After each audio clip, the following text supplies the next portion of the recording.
My name is Elise, and for as long as I can remember, I've held on to the idea of home as a refuge. Our modest, two-story house sits at the end of a quiet cul-de-sac, wrapped in the dappled shade of ancient oak trees, the kind that fill the air with earthy warmth and familiarity. For me, the house is more than just wood and stone. It's a space filled with memories, intimate moments of peace, hard-fought arguments, and whispered dreams. The walls hold secrets only my husband and I know.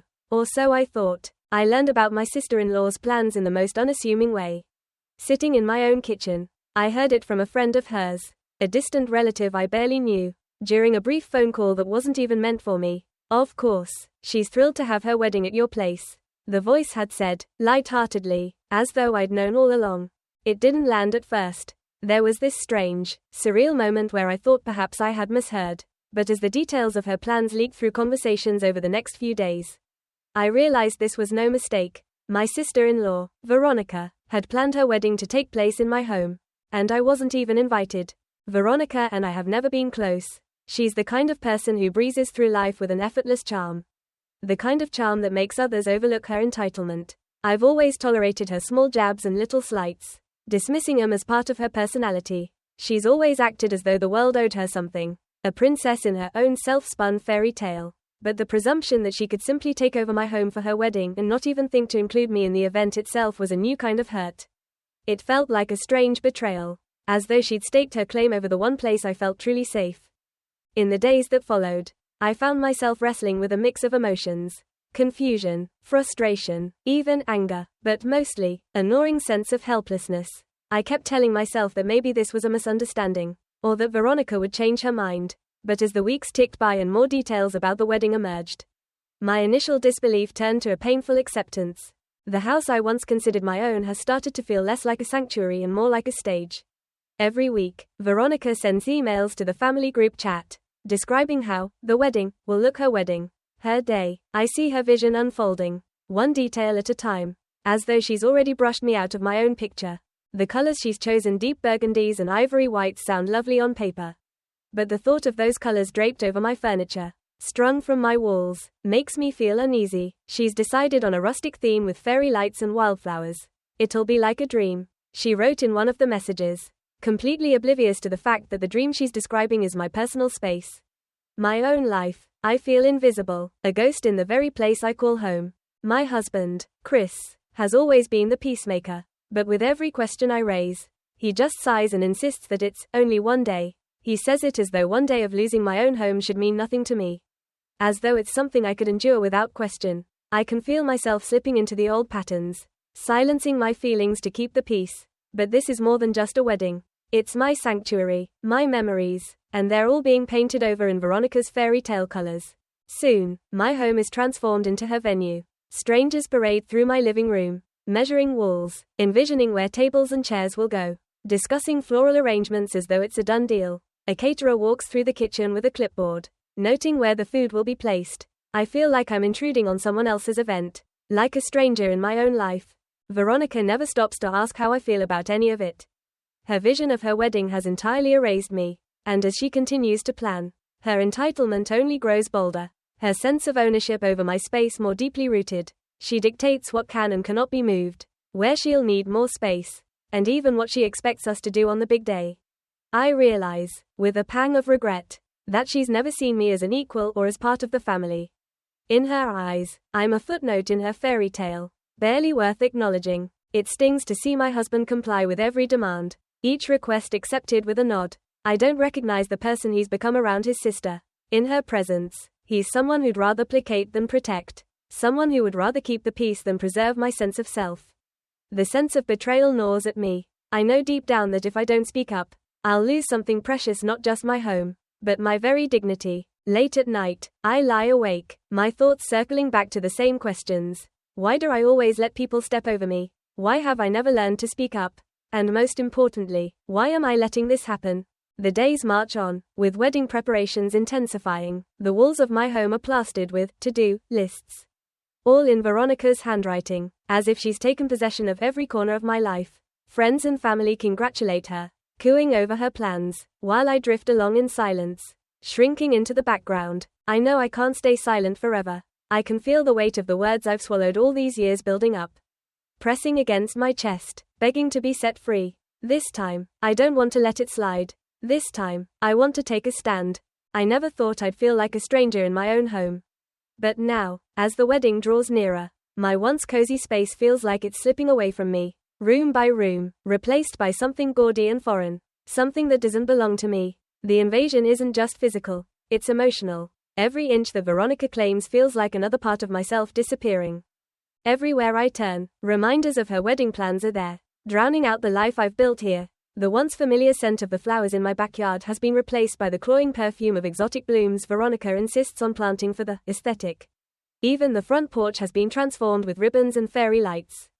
Things she left behind after a pre-wedding photoshoot, assuming that her decorations would simply stay. I feel like I'm living in her story, not mine. At first, I kept my feelings to myself, hoping that maybe my husband, Chris, would understand. Maybe he'd see my discomfort and stand up for me, speak to his sister and ask for some boundaries. But every time I brought it up, his answers felt rehearsed, dismissive. It's just one day, he would say. She's family. But it's not just one day. It's weeks of strangers traipsing through my home, contractors discussing where they'll drill into my walls, photographers scouting locations, caterers debating setup logistics in my kitchen. I have to remind myself to breathe as I watch everything I've built my sanctuary slowly dissolve. In my silence, resentment starts to grow. It's more than just about the wedding now. It's about all the times I've silenced myself to keep the peace. All the times I've put my needs second, compromising, letting others have the space they wanted, even if it meant losing parts of myself. I find myself combing through memories of past gatherings, dinners, and holidays where Veronica had made a scene, demanded attention, or thrown a casual insult in my direction. I've always brushed it off, reasoning that maybe she didn't mean it or that I was overreacting. But now, with her wedding invading my space and taking precedence over my own needs, those memories resurface with a clarity I can't ignore. I realize I've been allowing this treatment, letting it happen over and over, until Veronica sees my boundaries as nothing more than suggestions she can disregard. Late at night, alone in my bedroom, I begin to understand that this moment isn't just about reclaiming my home. It's about reclaiming myself. As the days creep closer to the wedding, I start to feel the weight of my loneliness in all of this. I can't seem to reach anyone who truly understands what I'm going through. Friends listen politely but don't fully grasp the ache that comes with seeing your own space transformed into someone else's playground. Even my mother, a woman of few words and great resilience, tells me to let it go and not to cause a rift in the family. I'm tired of hearing it, tired of everyone insisting that I stay quiet, that I make myself smaller. There's a quiet desperation that drives me to seek refuge in books and online forums, searching for stories of others who've had to navigate difficult family dynamics. I find stories of people who've had to say no to overbearing relatives. And for the first time, I feel a glimmer of hope. I begin to realize that saying no isn't always an act of cruelty or rebellion. Sometimes it's an act of self-respect. I've never been someone who asks for much, but right now, I realize I'm asking for something crucial: my dignity, my peace, my home. I decide to start small, testing my newfound courage by setting boundaries in little ways. When Veronica texts about needing to use my bedroom as a bridal preparation suite, I surprise myself by replying that I'm not comfortable with that. Her response is immediate and dismissive, telling me that she'll only need it for a few hours and that I won't even notice. In the past, her response would have made me back down, but this time, I stand firm, telling her politely but clearly that the bedroom is off limits. The conversation ends abruptly, her silence colder than her words, but I feel an unshakable sense of relief. It's a small victory, but it's mine. Over the next few days, I start questioning what it would mean to take back control completely. I've been tiptoeing around my own boundaries for so long, I almost forgot I could set them. This tiny act of defiance opens a door inside me, one I thought had been closed for years. The day after that conversation, I take a walk through my neighborhood, letting the calm of the tree-lined streets wash over me. I consider what it would look like to finally stand up for myself. To say no not just in small ways but in a way that demands respect. The thought terrifies me, but there's a part of me small, persistent, and growing stronger that knows it's the right thing to do. There's a moment in every conflict when you realize there's no going back. For me, that moment arrives one afternoon as I walk into my kitchen and find Veronica, clipboard in hand, briskly instructing a group of workers. She glances at me as though I'm merely a tenant in her venue, her eyes flickering with impatience as she gestures to where her decorations will go. The dining room furniture will have to be moved out of the way, she says, without a hint of a question in her voice. And we'll need to clear this area for the floral arch. She's pointing at my dining room table, the one where I've hosted family dinners, celebrated birthdays, and sat quietly with Chris over countless cups of coffee. Her words feel like a violation, a declaration that my life, my home, is merely a backdrop for her big day. Something in me snaps. I can't quite explain it. It's like a lifetime of swallowed pride rises up in one powerful surge. I want to scream at her, to tell her that this is my home, that her wedding is not the center of my universe, that I will not let her erase me from my own life.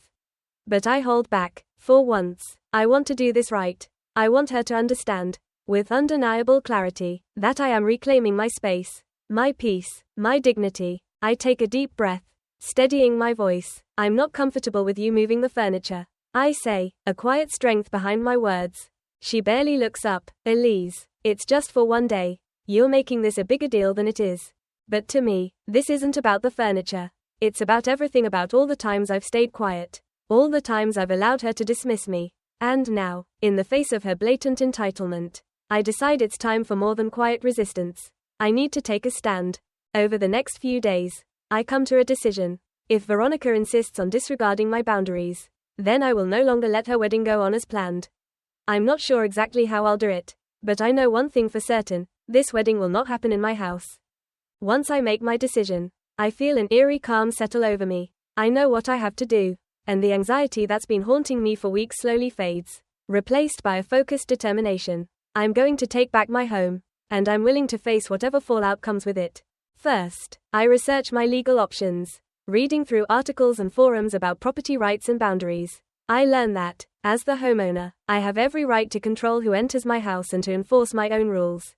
This knowledge reassures me, strengthening my resolve. I'm not doing anything wrong. I'm simply reclaiming what is mine. The next few days pass in a blur of quiet preparations. I make arrangements to change the locks, timing it so that the new keys will be ready the day before the wedding.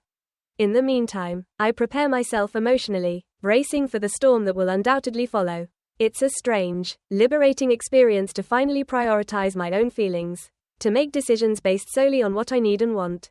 As I go about the preparations, I find myself imagining the scene: guests arriving to find locked doors, Veronica's reaction when she realizes she's been denied entry. There's a quiet thrill in it, a sense of justice that I can't deny. I've spent years accommodating her, bending to her whims, erasing myself to make room for her presence. But not this time. This time, I am standing firm. The night before the wedding, I slip into bed with an unusual sense of peace. I know that tomorrow, I will face judgment from everyone around me, that I may lose relationships I once held dear. But I also know that, for the first time, I am honoring my own needs, my own worth, and for that, I am prepared to face whatever comes next. The morning of the wedding is crisp and quiet, the air tinged with the anticipation of autumn. I wake up early, my heart steady, my mind clear. There's no lingering doubt, no second guessing. Today, I'm taking back my home. I walk through the house in silence, savoring the solitude that still belongs to me for a few more hours. Sunlight filters through the windows, casting a soft glow on the walls, and I let myself breathe in the calm one last time. The furniture is arranged just as I like it, the decorations modest and warm, the house in its natural state, untouched by the chaos Veronica planned to impose. This is my space, and I'm going to keep it that way. I make myself a simple breakfast, sitting at the kitchen table with a sense of calm determination. I know that, within hours, the family will be arriving, along with dozens of strangers Veronica has invited into my home. They'll expect a day of celebration, a day where I am relegated to the sidelines, an afterthought in my own space. But today, I'm rewriting that story. As the clock ticks closer to noon, I quietly take the last step in my plan. I change the locks. My hands are steady, each turn of the key a small act of rebellion, a reclaiming of what's mine. The new locks click into place with a satisfying finality, as though sealing a chapter of my life that's been begging to close. For a moment, I stand there, feeling the weight of my decision settle in. This is it, there's no turning back now. The first car pulls up around noon, a sleek, black SUV filled with a group of Veronica's friends. I watch from my upstairs window as they step out, laughing, oblivious to the scene they're about to encounter. They walk up to the front door, chatting and posing for pictures, until one of them reaches for the handle and finds it locked. Confusion flickers across their faces. They try the door again, then peer through the windows. I watch as one of them pulls out her phone, probably texting Veronica, letting her know there's been some sort of mistake. For a moment, I feel a pang of guilt, a flicker of doubt, but I remind myself that I have every right to my boundaries. I've spent too long accommodating everyone else's needs, letting my voice be silenced.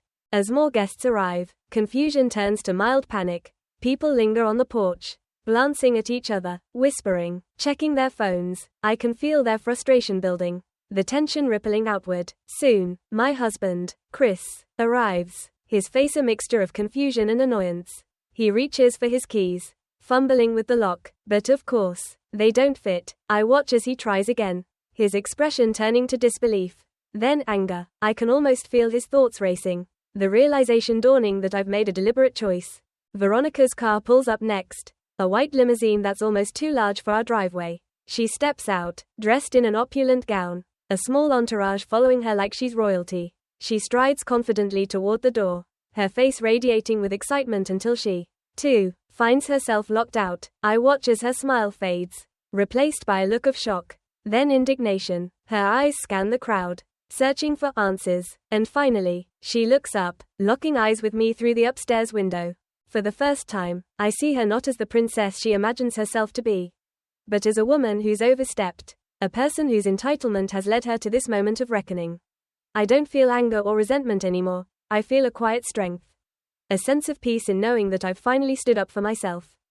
Veronica starts pounding on the door, calling my name, her voice growing shriller with each knock. I stay calm, watching her as she demands an explanation. Her words a mix of disbelief and rage. Her guests shift uncomfortably, glancing between her and the locked door, unsure of what to do. Finally, Chris steps back, his face twisted with frustration. He picks up his phone and calls me. I see his name flash on the screen, but I don't answer. I want him to feel the weight of this moment, to understand that I'm no longer willing to be the quiet, accommodating wife who lets others trample her boundaries. As the minutes tick by, the guests begin to disperse, murmuring among themselves, some already leaving. Veronica paces on the porch, her once pristine wedding dress now creased and wrinkled, her face flushed with anger. I watch her, feeling an odd sense of closure as she realizes that her fairy tale isn't going to unfold as she planned. After what feels like an eternity, Chris and Veronica finally leave, defeated, their carefully orchestrated day crumbling around them. I watch them go, feeling a weight lift from my shoulders, the weight of years of silence and compliance. As the cars pull away, I am left alone in my house, my sanctuary once again. The day after the wedding that never was as quiet. The house feels strangely empty, as though it's taking a moment to settle back into itself. I make my morning coffee and sit at the kitchen table, feeling an odd mixture of relief and sadness. The silence feels different now, no longer the silence of suppressed thoughts, but a calm that I've earned. The texts and calls begin almost immediately, first from Chris, then from his parents, and then one after another from relatives I haven't spoken to in years. The messages are a blend of confusion, anger, and disbelief. Everyone wants to know why I would ruin Veronica's wedding, why I would disrespect the family like this. I ignore most of them, taking my time, letting each message roll off me. The weight of their disappointment doesn't sink in as it once might have. Instead, I feel a sense of distance, as though I've finally separated myself from expectations that never suited me. Chris finally shows up later that evening, letting himself in with a key he had kept hidden. I watch him walk into the living room, his face drawn and weary. He doesn't look at me at first, instead focusing on the empty walls, the quiet that now fills the space. When he does turn to me, his face is a mixture of hurt and confusion, and for a moment, I feel a pang of regret. "Elise, why?" he finally says, his voice barely above a whisper. There's so much I want to say, but the words come slowly, unsteady after years of silence. I explain how I've felt invisible in my own life, how I've let his family dictate my boundaries, how Veronica's wedding was only the breaking point in a long line of compromises. I tell him how much I wanted to feel seen, to be valued, to have a voice that mattered. The words pour out of me, raw and honest, things I've never dared say before. He listens quietly, his face shifting between anger and something else, something softer, like understanding. When I finish, he sighs, running a hand through his hair. "I didn't realize," he says, "I didn't know you felt this way." In that moment, I realize that Chris isn't necessarily the villain in my story, just as I am not the hero in his. We've both been silent, both chosen the path of least resistance, letting expectations pile up until they suffocated us. There's a deep sadness in this realization, but also a strange freedom. We sit together in silence, each of us understanding that things will not simply go back to normal. We talk about our future, the reality that my actions have changed things irrevocably. He suggests counseling, time to reflect, but for the first time, I hear myself saying that I need space, not just from his family, but from everything that's been holding me back. And he nods, as though he finally sees me, really sees me, for the first time. The weeks that follow feel like a rebirth. Without the constant weight of others' expectations, my life feels startlingly light, as though I've shed a layer of invisible armor. I spend my days in quiet, reclaiming small parts of myself that I'd forgotten existed. I paint the walls with colors I've always loved, deep greens, soft blues, colors that feel like me. I rearrange the furniture, filling the house with books, plants, and things that make me feel whole. One day, as I'm sorting through a box of keepsakes, I find a photograph of myself from years ago. Before Chris, before the in-laws, before all the compromise. I'm smiling, radiant, full of dreams and plans I had nearly forgotten. Seeing that version of myself, I realize that, in reclaiming my home, I've also reclaimed something deeper, a part of my spirit that had been dormant, waiting to be seen again. I start spending time on things I love, pursuits I'd set aside to keep the peace. I take long walks in the morning, letting the air fill my lungs, letting my thoughts roam freely. I reconnect with friends I hadn't seen in years, people who remind me of the joy I'd once found in simple things. Slowly, I begin to feel whole, as though I'm stitching together pieces of a self I'd almost lost. Chris and I still talk, though now there's a distance between us, a quiet understanding that we're moving in different directions. He visits occasionally, each time with a mix of nostalgia and sadness, but I see a new respect in his eyes. He tells me he's sorry, that he wishes he could go back, that he never meant to make me feel so small. I tell him that I know, but that the distance has given me clarity, a chance to see myself clearly, perhaps for the first time. One night, as I sit by the window, looking out at the stars, I realize that the anger and resentment I'd held for so long has faded.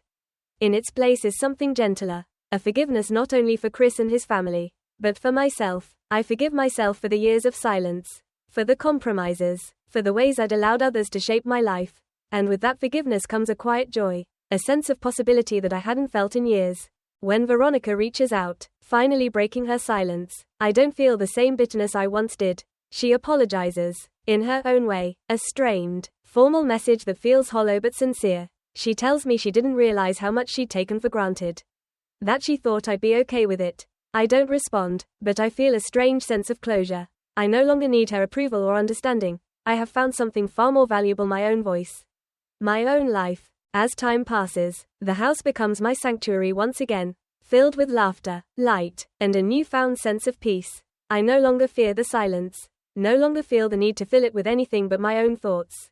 I am, at last, at home in my own life.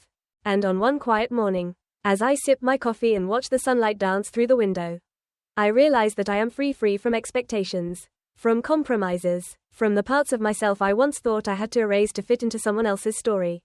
This life, this home, is mine, and I intend to live it fully.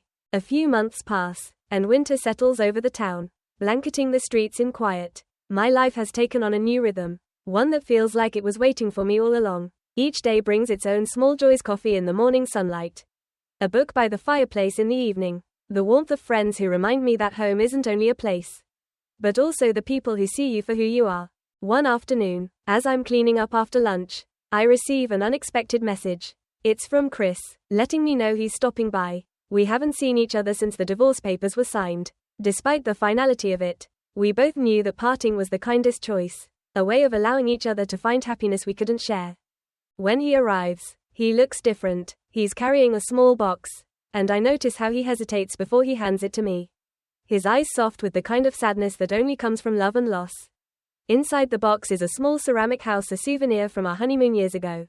I wanted you to have it, he says quietly, a reminder of the home you've built, the life you deserve. There's a long silence between us, not awkward, but full of unspoken gratitude. As he leaves, I realize that this moment, this peaceful goodbye, is a part of my healing. I'm able to let him go with love, without regret. I am finally free. In the weeks that follow, I throw myself into new projects. I take a ceramics class, learning to shape clay into vessels, bowls, small keepsakes that I fill with flowers. Candles. Little reminders of beauty. The process feels like a metaphor for my life, taking something raw and unformed and crafting it into something with purpose and grace.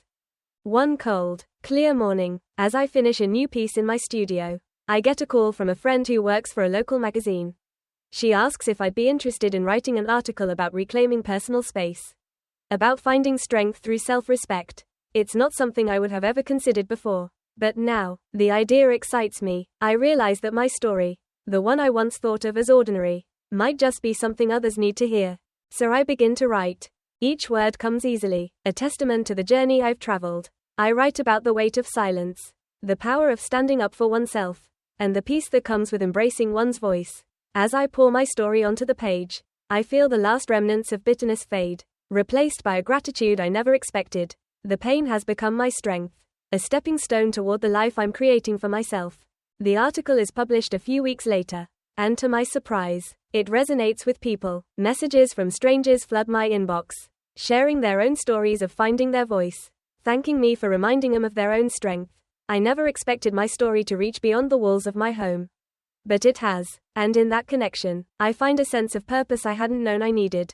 One evening, as I sit by the window, watching snowflakes drift past, I realize that I've found a new beginning. This house, this life, it is mine now, a sanctuary I've crafted through resilience, courage, and the unwavering belief that I am worth more than silence.